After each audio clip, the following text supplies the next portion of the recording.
జననాల సంఖ్య తరిగి మరణాల సంఖ్య పెరుగుతున్నటువంటి ప్రపంచం, యుద్ధ వాతావరణాలతో ముదిరిపోతున్నటువంటి ప్రపంచంలో యుద్ధంతో ప్రమాదం ఏంటి అంటే డబ్బులకి విలువ ఉండదు.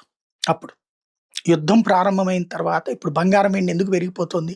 అలాంటి మెటీరియల్‌కి ఎక్కువ వాల్యూ ఉంటది. భూమి నీ దగ్గర ఉంటది.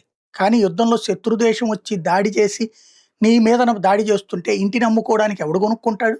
ఇల్లాడు లాక్కుంటాడు. ఏదైతే యుద్ధంలో ఓడిపోయే దేశాల ఆస్తుల్ని లాక్కుంటారు.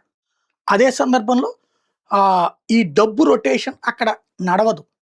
ఇది ఒకటో ప్రపంచ యుద్ధం, రెండో ప్రపంచ యుద్ధం అప్పుడు చూసారు. ఇప్పుడు అట్లాంటి పరిణామాలు. ఇప్పుడు ఉక్రెయిన్ కరెన్సీ రష్యాలో చెల్లుబాటు కాదు. రష్యా కరెన్సీ ఉక్రెయిన్‌లో చెల్లుబాటు కాదు. ఈ కరెన్సీలు బయట ఎంతవరకు చెల్లుబాటు అవుతున్నాయి? అమెరికా డాలర్‌తో పోల్చుకుంటే ఏ స్థితికొచ్చేసినాయి? ఇరాన్ వాళ్ళకి సంబంధించినటువంటి డబ్బులు రియాల్స్ వచ్చేటప్పటికి ఏ స్టేజ్‌లోకొచ్చింది? లక్షల రూపాయలనమాట.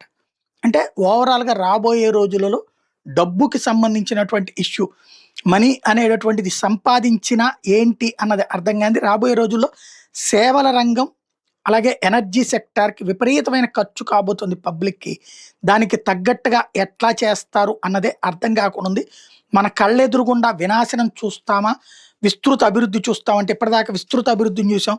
ఇప్పుడు ఈ వ్యవహారాల శైలి వలన ఎలాంటి పరిస్థితులు ఎదుర్కొంటారో చూడాలి.